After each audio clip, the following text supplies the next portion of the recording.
आज हम लोग बिहार बोर्ड के हिंदी सब्जेक्ट से एक कविता है जनतंत्र का जन्म, जिसके कवि हैं रामधारी सिंह दिनकर।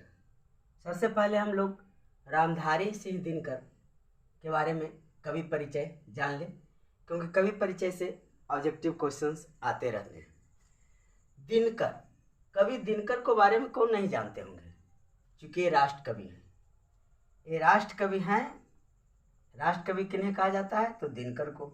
आराम से खोज कर आप एक ऑब्जेक्टिव क्वेश्चन सोल्व कर सकते हैं। इनका जन्म 23 सितंबर 1908 ईस्वी को सिमरिया, बेगूसराय, जो बिहार स्टेट में, बिहार राज्य में हुआ था। इनके पिता थे रवि सिंह और माता का नाम था मनरूप देवी। पिता का नाम रवि सिंह और माता का नाम मनरूप देवी था। हम पहले बता चुके हैं छायावाद के 4 स्तंभ हैं, पंत, निराला, वर्मा, प्रसाद। लेकिन दिनकर जी उत्तर छायावाद के प्रमुख कवि हैं। इन्हें राष्ट्र कवि कहा जाता है। इनकी जो शैक्षणिक योग्यता है वह प्रारंभिक शिक्षा गांव और गांव के आसपास के विद्यालयों में हुई, और इन्होंने मैट्रिक, जो बोर्ड का एग्जाम है, 1928 ईस्वी में मोकामा घाट रेलवे हाई स्कूल से पास किए। मैट्रिक की परीक्षा कहाँ से पास किए, तो मोकामा घाट रेलवे हाई स्कूल से 1928 ईस्वी में। और बीए ऑनर्स किए इतिहास से पटना कॉलेज से 1932 ईस्वी में। इतिहास विषय में इन्होंने बीए ऑनर्स किया। बैचलर ऑफ आर्ट्स ऑनर्स किए इतिहास सब्जेक्ट से, हिस्ट्री से, 1932 में पटना कॉलेज से। इनकी प्रमुख कृतियां हैं, अर्थात प्रमुख रचनाएं हैं। सबसे पहले तो आप नाम इनका याद रखें, उर्वशी और रश्मिरथी। ये दोनों ही इनके नाम को उकेरा है हमारे कवि के पटल पर। भारतीय कवि में शुमार बनाया इनको तो उर्वशी ने, क्योंकि उर्वशी के लिए ही इन्हें ज्ञानपीठ पुरस्कार दी गई है। और आ सकता है, इसलिए मैं 2-4 नाम और इनकी कृतियां लिख चुका हूं। प्रणभंग, रेणुका, हुंकार, रसवंती, कुरुक्षेत्र, रश्मिरथी और उर्वशी। तो रश्मिरथी और उर्वशी प्राय कॉम्पिटिटिव एग्जाम में भी आता रहता है कि निम्नलिखित में से उर्वशी के रचनाकार या कवि कौन है। तो आप याद रखें, राष्ट्र कवि रामधारी सिंह दिनकर। पटना में इनकी याद में एक गोलंबर भी बनाई गई है, जो दिनकर गोलंबर के नाम से विख्यात है, क्योंकि इनका जन्म बिहार राज्य में ही हुआ था। और जो हमें पढ़ने के लिए पाठ दिया गया है वह है जनतंत्र का जन्म। शीर्षक का नाम है जनतंत्र का जन्म। शीर्षक से ही बच्चों हमें पता चल रहा है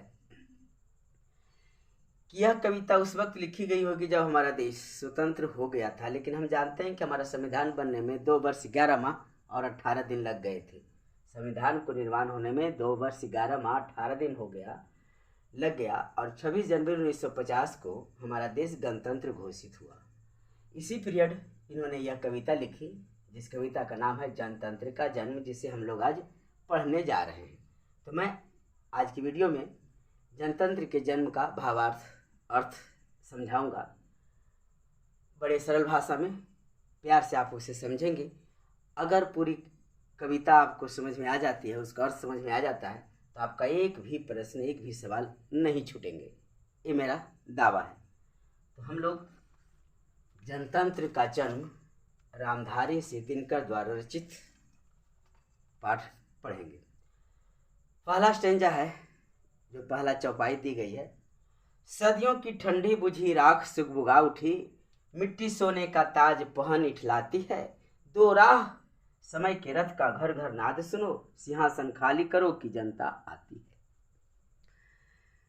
प्रस्तुत कविता दी गई पुस्तक पाठ में लगभग सभी पाठों से यह कुछ हटकर है, कठिन है, क्योंकि यह राष्ट्रभक्ति है, राष्ट्र प्रेम से ओतप्रोत कविता है। यह इसमें राष्ट्र प्रेम की भावना भरी हुई है, और वो भी लोकतंत्र, जनतंत्र के प्रति लिखा गया है, जिसे हम लोग डेमोक्रेसी कहते हैं। तो डेमोक्रेसी का अर्थ तो हम लोग पहले 6 में पढ़ चुके हैं, जानते भी हैं। अलग अलग लोगों ने, अलग अलग फिलोसफरों ने डेमोक्रेसी का अर्थ दिए, लेकिन निचोड़ उसका वही है, कि लोकतंत्र जो है वह जनता द्वारा संचालित शासन है और जनता के लिए और जनता की शासन होती है। Democracy is the for the people, of the people and by the people. सदियों से, सदियों मतलब सैकड़ों वर्षों से ठंडी बुझी राख, जो राख है वो ठंडा गई है, जो बुझी हुई थी, जो राख बुझी हुई थी, यहाँ राख का ढेर से भारत की जनता के बारे में कवि दिनकर जी कह रहे हैं कि भारतीय जनता जो एक ठंडी बुझी हुई राख की ढेर के समान थी, अब सुगुग आ गई है, अब उसमें जान आ गई है, अब वह हिलने डुलने लगा है। मिट्टी सोने का ताज पहन इठलाती है, और वह मिट्टी जो भारतीय जनता मिट्टी के समान थी, अब वह सोने की ताज पहन कर इठलाने लगी है, क्योंकि अब हमारा देश स्वतंत्र हो चुका है। दो राह यानी रास्ता दो, दो राह अर्थात रास्ता दो, समय के रथ का घर घर नाद सुनो। और समय कैसा समय आ गया है, समय का जो नाद में से आवाज होता है, तो घर घर की आवाज़ जो आ रही है कि समय है हमारा लोकतंत्र का, जनतंत्र का, जनता की शासन का, उसकी समय की आवाज़ को सुनो और रास्ता दो, राह दो, सिंहासन खाली करो कि जनता आती है। मतलब 1947 के पहले, 15 अगस्त 1947 के पहले भारत में ब्रिटिश हुकूमत थी, अंग्रेजों का शासन था, और सिंहासन पर एक व्यक्ति, एक राजा बैठते थे। बिफोर ब्रिटिश हुकूमत, अंग्रेजी शासन के पहले भी हम लोग इतिहास में पढ़े हैं कि मुगलों का शासन था, जिसमें एक राजा हुआ करते थे, जैसे अकबर हो, बाबर हो, औरंगजेब हो, बहादुर शाह जफर हो, ये सारे एक राजा हुआ करते थे, एक सिंहासन पर बैठते थे और वहाँ से जनता पर हुकूमत चलाते थे, शासन करते थे। तो उस सिंहासन को छोड़ो, जनता आती है, यानी जनता आ रही है, उसके लिए अब राह दो। बहुत ही सरल भाषा में मैंने आपको समझाया। मैंने अगर पहले वाक्य में बोल चुका कि यह कविता अगर हार्ड है, तो वस्तुतः है नहीं। हिंदी हमारी मातृभाषा है, हिंदी तो समझते ही हैं हम लोग, बस थोड़ी कुछ एक दो शब्द वैसे होते हैं जिनसे हम लोग अनभिज्ञ रह गए, नहीं जान पाते हैं आप या हम स्टूडेंट लोग, क्योंकि हमारे देश में हमारी शिक्षा प्रणाली जो है उसमें कई भाषाएं मिश्रित है। अंग्रेजी पढ़ना है, अंग्रेजी अनिवार्य है। मैट्रिक में भले ही बिहार बोर्ड में ना हो, लेकिन अगर पहले कोई सीबीएसई बोर्ड में पढ़ते हैं तो अंग्रेजी अनिवार्य है, फिर इंटरमीडिएट में जाते हैं तो अंग्रेजी अनिवार्य है, अंग्रेजी पढ़ना पड़ता है। लोग पश्चिमी सभ्यता को अपनाकर पश्चिमी भाषा को अपना रहे हैं, इसीलिए हिंदी कुछ समझना, कुछ शब्द मुश्किल हो जाता है, हम लोग उसे नहीं समझ पाते। तो पहला चौपाई का मैंने आपको अर्थ बताया। नेक्स्ट है जनता, इंटरोगेटिव साइन है, जनता हाँ, पूछा जा रहा है जनता, तो कवि का कहना है हाँ, मिट्टी की अबोध मूर्ति, अर्थात मिट्टी की वह मूर्त। मिट्टी की मूर्त मतलब क्या हुआ, जिसमें कोई जान नहीं हो, हिलडुल नहीं सकता है। तो पहले की जो जनता थी 1947 के पहले, जो अबोध थी, लाचार थी, बेबस थी। अंग्रेज लोग या तो उसके पहले जो भी मुगल शासक थे, विदेशी आक्रमण होते रहे, विदेशी शासकों ने भारत पर राजतंत्र शासन किया, उन लोग के सामने भारतीय जनता एक मूर्त थी, मिट्टी के मूर्त की तरह थी। जैसे मिट्टी की मूर्त को हम लोग कहीं से उठा कर रख देते हैं, उसके साथ कुछ भी छेड़छाड़ करते हैं, वह एक आवाज़ नहीं उठाती है। उसी प्रकार हमारी भारतीय जनता भी 1947 के पहले एक आवाज़ नहीं उठाती थी। इसलिए कवि दिनकर ने कितने अच्छी भाषा में, सरल भाषा में, मधुर भाषा में व्यक्त किए हैं। 2-4 शब्दों में ही कई सेंटेंस को इन्होंने पिरो रखा है। यही तो राष्ट्र कवि की यही तो देन है कि जहाँ ना जाए रवि वहाँ जाए कवि। 2-4 शब्दों से ही बड़े बड़े बातों को कह देते हैं। जाड़े पाले की कसक सदा सहने वाली, जाड़ा मतलब समझ रहे होंगे ठंड, ठंडक, पाला मतलब बहुत ज़्यादा ठंडक की कसक को हमेशा सहन करने वाली, जब अंग अंग में लगे सांप हो चूस रहे, अर्थात जब शरीर के अंग में सांप भी चूसता हो तो भी हमारी जनता सकपकाती नहीं है। अर्थात अंग्रेज, सांप मानी अंग्रेज, या तो कोई विदेशी आक्रमणकारी राजा हो, हुन आक्रमण किए, हुन लोग ये सब जो आक्रमण करते रहे, फिर भी हम भारतीय लोगों ने जरा सा भी शक पकाया नहीं और सदा कसक को सहन किया, उस दर्द को सहन किया। तब भी न कभी मुंह खोल दर्द कहने वाली। ऐसा मानो कि सांप पूरे अंग में लिपट गया हो, काट रहा हो, फिर भी वह हिलती डुलती भी नहीं हो, कसक को दर्द को सहती हो और मुंह खोलकर दर्द को बयान नहीं करने वाली हमारी जनता, हमारी भारतीय जनता। तीसरा चौपाई में आ जाइए, जनता भाट दिया हुआ है, इंटरोगेटिव साइन दे रखा है। हाँ अर्थात हाँ, जनता यानी भारतीय जनता, लंबी बड़ी जीभ की वही कसम। यहाँ कवि दिनकर जी एकदम कसम खाकर बोल रहे हैं कि लंबी चौड़ी जीभ, बड़ी बड़ी यानी बातें करना, जनता सचमुच ही बड़ी वेदना सहती है। वही जनता जो भारत की जनता है, अर्थात इंडियन, हम भारतीय लोग जो हैं, वही जनता के बारे में मैं बात कर रहा हूँ। कवि दिनकर जी का कहना है कि सचमुच ही बड़ी वेदना सहने वाली है। वेदना का अर्थ हुआ दर्द, वेदना का अर्थ हुआ दर्द, दर्द को सहन करने वाली भारतीय जनता की मैं बात कर रहा हूँ। सो ठीक, मगर आखिर इस पर जनमत क्या है? जन का मत अर्थात लोगों का मत क्या है? यह एक गंभीर समस्या है, एक गूढ़ प्रश्न है। जनता इस पर क्या कहती है? कवि दिनकर जी का कहना है जनमत के बारे में। जनमत, हमारा लोकतंत्र क्या है? जनमत का संग्रह ही तो है। जन मतलब लोग, मत मतलब विचार, लोगों का विचार, जन लोगों का विचार। जनमत क्या है, यही प्रश्न कवि जानना चाहते हैं। जनता इस पर क्या कहती है, यह एक प्रश्न गूढ़ है, एक रहस्यमयी है, एक चिंताजनक सवाल है। नेक्स्ट चौपाई है, मानो जनता हो फूल जिसे एहसास नहीं। हमारी जनता एक फूल जैसी नाजुक है, जिसे इस बात का एहसास नहीं है, कुछ भी एहसास नहीं है कि जब चाहो तभी उतार सजा लो दोनों में। दोनों अर्थात टोकरी कहिए, कि फूलों को तोड़कर हम टोकरी में जब चाहें तब सजा लें। हमारी जनता ऐसी है। अथवा कोई दूध मुही जिसे बहलाने के जंतर मंतर सीमित हों चार खिलौने में। अर्थात कवि का कहना है कि दूध मुही बच्चे अर्थात छोटे बच्चों को जिस जनता की तुलना किया गया है दूध मुही बच्चों से, कि जिस प्रकार दूध मुही बच्चों को दो चार खिलौने देकर हम उसे बहला लेते हैं, फुसला लेते हैं, उसे शांत और चुप करवा लेते हैं। बच्चे लोग हठी होते हैं, कोई सामान कोई चीज़ के लिए जब जिद पकड़ लेते हैं तो रोने लगते हैं। तो बड़े अभिभावक लोग, भैया मम्मी पापा क्या करते हैं? कुछ नहीं मिलता है तो एक फूल तोड़ कर ही उसे देते हैं, बच्चा बहल फुसला जाता है, वह हठ को छोड़ देता है, वह भूल जाता है कि मैं क्या मांग कर रहा था। तो क्या हमारी जनता ऐसी है? हमारी जनता, भारतीय जनता दूध मुही बच्ची के समान है, ये हमारे कवि का कहना है। लेकिन नेक्स्ट चौपाई है, लेकिन होता भूडोल बमंडल उठते हैं। लेकिन यह धरती, भूमि धरती डोल हिलने लगती यानी भूकंप आ जाता है, बमंडल उठता है, आंधियां तूफान चलने लगती है। जनता जब कोपाकुल हो भ्रिकुटी चढ़ाती है। यहाँ कवि तुलना किए हैं कि जनता एक फूल के समान अब नहीं है। जनता में वो ताकत है कि जब वह भ्रिकुटी तानता है, यानी भ्रिकुटी इसको कहा गया, गुस्से में जब होते हैं तो यह फैल जाता है।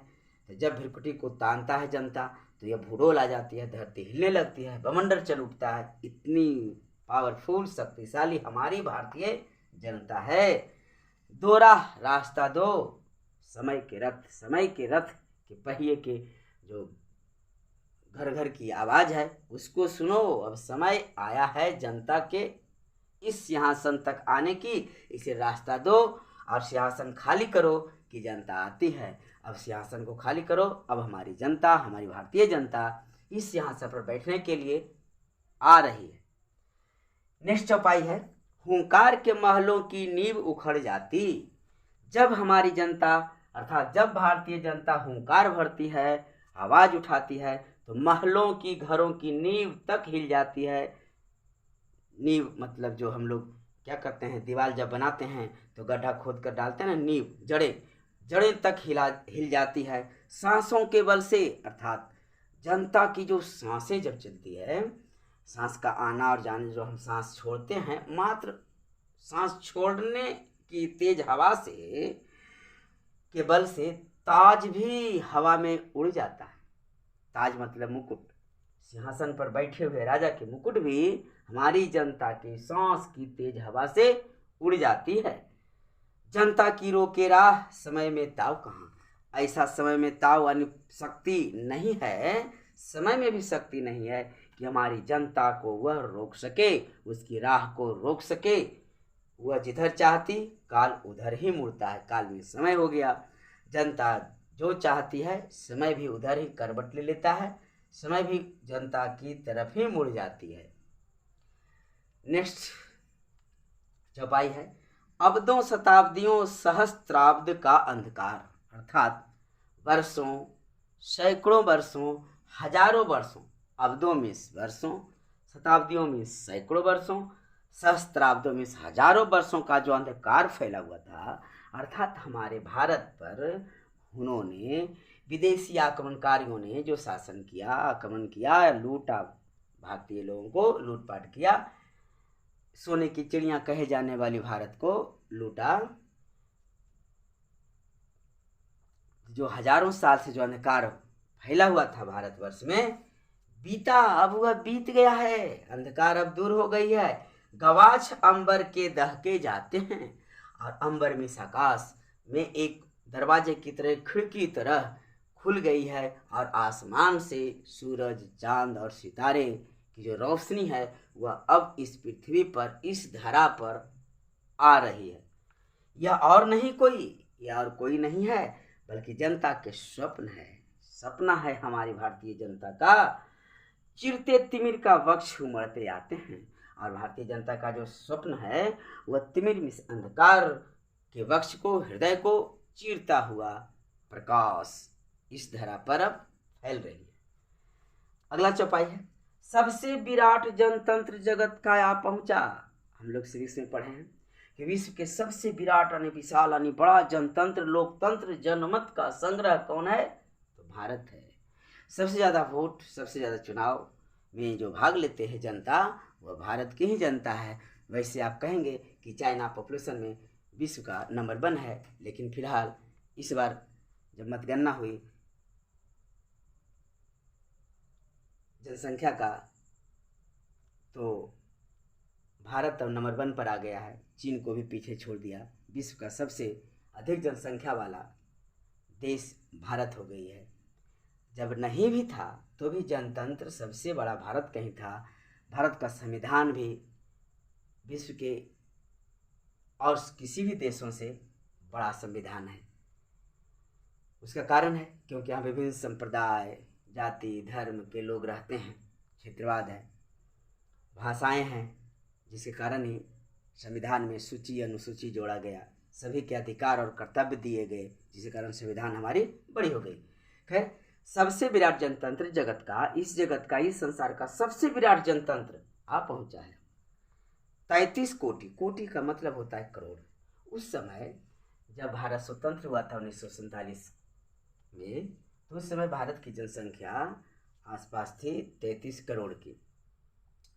33 कोटि हित सिंहासन तैयार करो और अब 33 करोड़ सिंहासन को बनाओ, क्योंकि लोकतंत्र जो है, जनतंत्र जो है, वह जनता की शासन है। इसमें जनता खुद शासन करती है, न कि कोई एक राजा करता है। अर्थात 1947 के पहले एक राजा राज करता था, क्योंकि उस वक्त राजतंत्र हुआ करते थे, सिंहासन एक होती थी। लेकिन अब तो जनतंत्र आ गई है। अब यहाँ 33 करोड़ सिंहासन अब तैयार करो, क्योंकि हर एक जनता अपने आप में एक राजा होगा। अभिषेक आज राजा का नहीं, प्रजा का है। अभिषेक का मतलब होता है राज तिलक। जब कोई राजा सिंहासन पर बैठता है, जिस समय उत्तराधिकारी था और अब वह राजा बनने वाला है, जो राजा था उसे अब हटा दिया गया, तो उसकी राज्याभिषेक होती है, राज तिलक होता है। तो ही कह रहे हैं कवि कि अभिषेक आज राजा का नहीं होगा, प्रजा का होगा, क्योंकि अब जो है लोकतंत्र आ गई है, जनतंत्र का जन्म हो गया है भारत में। 33 कोटि जनता के सिर पर मुकुट धरो। और अब जो पहले जो राजा के सिर पर एक मुकुट पहनाई जाती थी, हम लोग महाभारत रामायण में देखें कि राजा लोग मुकुट पहनते थे, तो अब जो है 33 करोड़ मुकुट तैयार करो, क्योंकि अब 33 करोड़ राजा होंगे। नेक्स्ट है, आरती लिए तू किसे ढूंढता है मूर्ख। कवि का कहना है, मूर्ख तू आरती लेकर किसे ढूंढ रहे हो। मंदिरों, राजप्रसादों और तहखानों में जो आरती लेकर, अरे मूर्ख तू आरती लेकर मंदिर में और राजप्रसादों में और तहखानों में जो ढूंढते हो, देवता कहीं नहीं मिलेंगे। देवता सड़कों पर गिट्टी तोड़ने वाले हैं। जो गिट्टी तोड़ रहे हैं सड़क पर, वही देवता हैं। देवता मिलेंगे तो खेतों में और खलिहानों में। तो खेत और खलिहानों में कौन होते हैं? किसान होते हैं। तो कवि दिनकर जी ने मजदूर और किसानों को ही वास्तविक देवता माने हैं। यहाँ भी एक क्वेश्चन इंपॉर्टेंट आ सकता है सब्जेक्टिव में कि कवि रामधारी सिंह दिनकर ने वास्तविक देवता किन्हें माने हैं। तो आप सटीक जवाब दीजिएगा, रामधारी सिंह, राष्ट्रकवि रामधारी सिंह दिनकर के अनुसार वास्तविक देवता मजदूर और खेत खलिहानों में काम करने वाले किसान हैं। अकॉर्डिंग टू रामधारी सिंह दिनकर ने किसानों और मजदूरों को ही वास्तविक देवता माने हैं। तो कभी कह रहे हैं, करे मूर्ख आरती लेकर तुम मंदिर में तहखानों में जो ढूंढ रहे हो, देवता कहीं मिलने वाले नहीं है। देवता तो सड़क पर गिट्टी तोड़ने वाले मजदूर और खेतों खलिहानों में काम करने वाले किसान ही हैं। नेक्स्ट है, फावड़े और हल राजदंड बनने को है। राजदंड अर्थात राजपत्र। अब जो है, पहले औजार शस्त्र ये सब राजदंड हुआ करते थे, राजपत्र हुआ करता था कि किसी दोषियों को राजपत्र के द्वारा कह दिया गया कि इसे इतने समय के लिए कारावास दंड दिया जाता है, फांसी की सजा होती है, या किसी अशस्त्र से जैसे फांसी दे दी गई। तो राजदंड अब जो है वह फावड़ा और हल ही है। फावड़ा मतलब कुदाल और हल राजदंड के रूप में आने वाली है। धूसरता सोने से श्रृंगार सजाती है, और धूसरता मतलब मटमैला होता है। तो मटमैले रंग सोना का भी रंग होता है। तो सोना को एक तुलना किया गया है, सोना को बहुमूल्य धातु पदार्थ माना जाता है, और वैसा कहते हैं कि यह तो सोना है, मतलब मूल्यवान है। तो मूल्यवान है क्या? तो हमारी भारत की मिट्टी, जिसकी रंग धूसर है, मटमैला है। दो राह अब रास्ता दो, समय के रथ का घर घर आवाज़ सुनो, नाद सुनो, और सिंहासन खाली करो कि जनता आती है। तो मेरे प्यारे स्टूडेंट, आज हम लोगों ने जनतंत्र का जन्म, जो कि रामधारी सिंह दिनकर द्वारा रचित था, मैंने अर्थ कर दिया। अब हम लोग नेक्स्ट वीडियो में इसका प्रश्न उत्तर करेंगे। अगर आप पूरे अर्थ को सही ढंग से सुनेंगे, जो मैंने आपको समझाया, तो अगर इस लेसन से, इस कविता से एक भी प्रश्न आ जाए तो उसे आप नहीं छोड़ सकते हैं, आसानी से आप लिख सकते हैं। कभी कभी एग्जाम में देता है, जैसे कोई 4 लाइन दे दिया, मान लीजिए फर्स्ट चौपाई है कि सदियों की ठंडी बुझी राख सुबह उठी ... सिंहासन खाली करो कि जनता आती है, व्याख्या करें।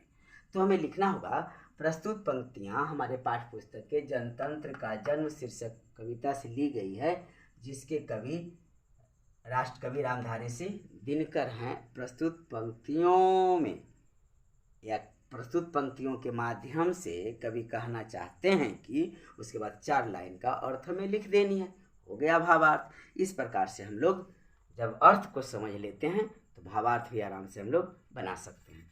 तो नेक्स्ट वीडियो में हम लोग इसके प्रश्नों का उत्तर करेंगे। तो आप कवि परिचय को जरूर पढ़ लेंगे, क्योंकि इससे ऑब्जेक्टिव क्वेश्चन रहते हैं, और अर्थ मैंने आपको समझा दिया। अब मिलते हैं फिर नेक्स्ट वीडियो में, तब तक के लिए जय हिंद।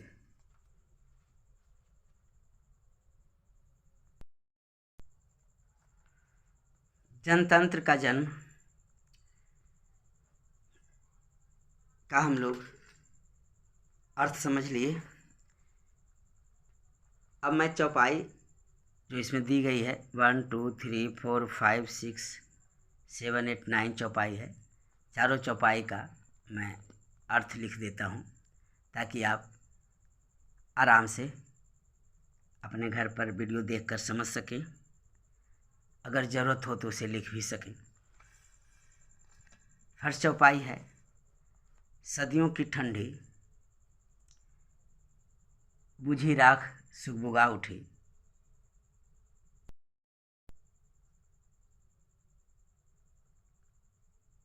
मिट्टी सोने का ताज पहन इठलाती है, दो राह समय के रथ का घर घर नाद सुनो, सिंहासन खाली करो कि जनता आती है। ये 4 लाइन जो दी गई है, एक चौपाई है। मैं इसका सबसे पहले अर्थ आपको बता दूं। प्रस्तुत पंक्तियां राष्ट्र कवि रामधारी सिंह दिनकर द्वारा रचित पाठ जनतंत्र का जन्म से लिया गया है। इन पंक्तियों के माध्यम से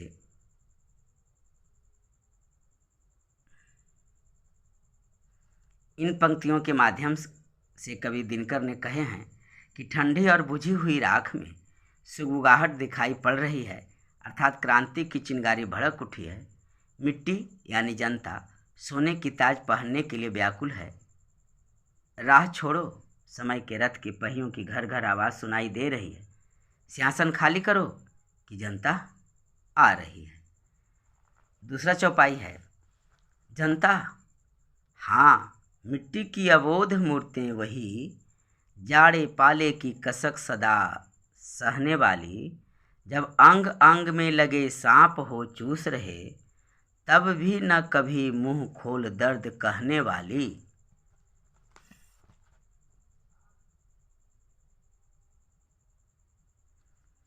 इन पंक्तियों के द्वारा कवि कहते हैं कि जनता सचमुच मिट्टी की अबोध मूर्त है यानी मूर्ति है। यह वह है जो जाड़े पाले की कसक को सहती है। यह आह तक नहीं करती, वह अपने अंग को ऐसे कपकपाता है कि मानो शरीर में सांप डस रहे हो। दुख दर्द को चुपचाप बिना मुंह खोले सहन करने वाली जनता। जनता के बारे में बात कर रहे हैं और जनतंत्र के बारे में बात कर रहे हैं कवि प्रस्तुत कविता में।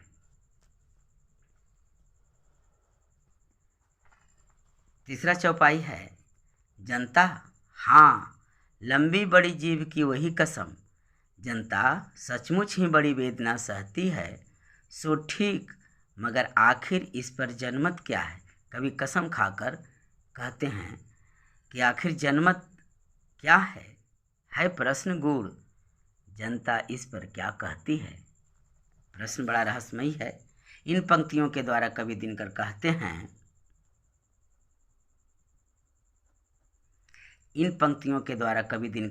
हैं कि जनता सचमुच वेदना सहकर जीती है, फिर भी वह जिंदगी भर उफ तक नहीं करती है।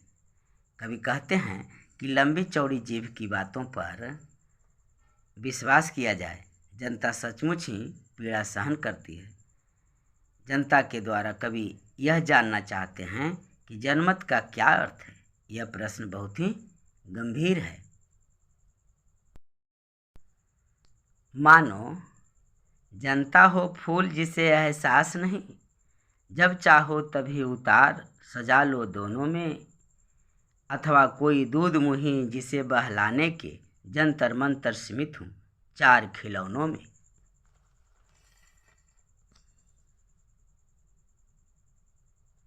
इन पंक्तियों के द्वारा कवि ने जनता को फूल के समान नहीं देखने और समझने को कहा है कि हमारी जनता जो भारतीय जनता है वह फूल के समान नहीं है, देखने को कहा है। यानी फूल के समान ना देखो हमारी जनता को।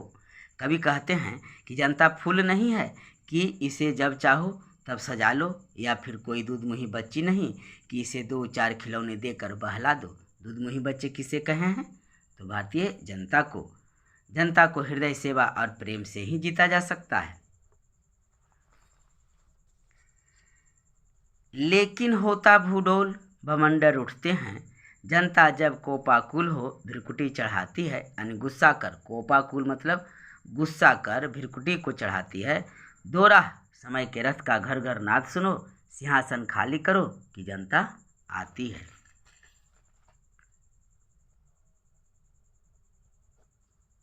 इन पंक्तियों के द्वारा कवि कहते हैं कि जनता के पास अपार शक्तियाँ हैं।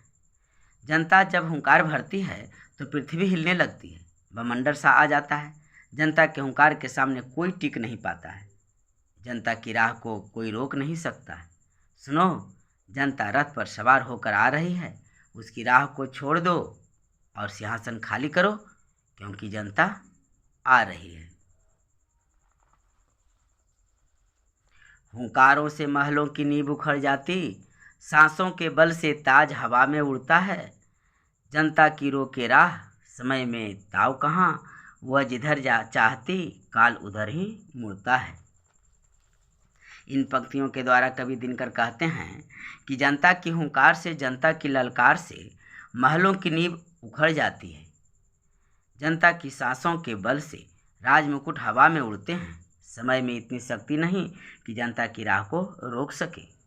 जनता जैसी चाहती है, समय भी वैसा ही करवट लेती है। अब्दों, शताब्दियों, सहस्त्राब्द का अंधकार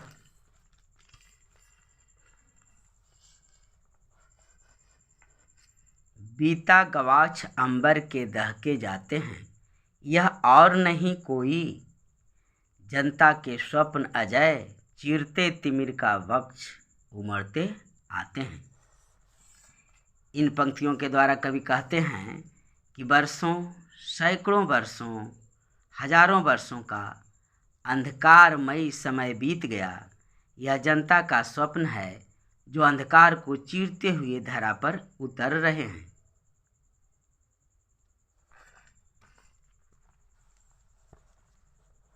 सबसे विराट जनतंत्र जगत का आ पहुँचा, 33 कोटि हित सिंहासन तैयार करो। अभिषेक आज राजा का नहीं प्रजा का है, 33 कोटि जनता के सिर पर मुकुट धरो। इन पंक्तियों के द्वारा कवि कहते हैं कि भारत में लोकतंत्र का उदय हो रहा है। भारत स्वाधीन हो चुका है, यहाँ लोकतंत्र की स्थापना हो रही है। 33 करोड़ जनता की हित की बात है। 33 करोड़ सिंहासन तैयार करो, क्योंकि अभिषेक अर्थात राज तिलक राजा का नहीं बल्कि जनता का होने वाला है। आज का शुभ दिन 33 करोड़ जनता के सिर पर मुकुट रखने का है, उसके लिए आज शुभ दिन है।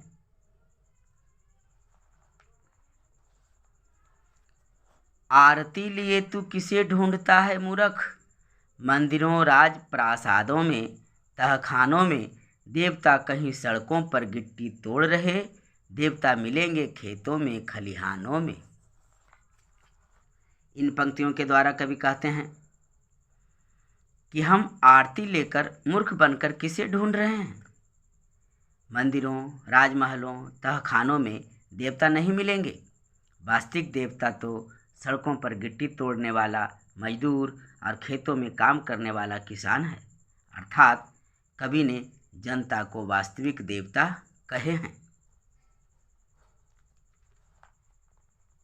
अंतिम चौपाई है, फावड़े और हल राजदंड बनने को है, धूसरता सोने से श्रृंगार सजाती है। दो राह समय के रथ का घर घर नाद सुनो, सिंहासन खाली करो कि जनता आती है। अर्थात इसका अर्थ देखिए, इन पंक्तियों के द्वारा कवि कहते हैं कि लोकतंत्र में जनता ही सर्वोपरि होती है। लोकतंत्र का राजदंड कोई राजपत्र, हथियार या कोई औजार नहीं होता। लोकतंत्र का मूल राजदंड जनता का हल और कुदाल है। इसी से किसान धरती से सोना रूपी अनाज उगाता है।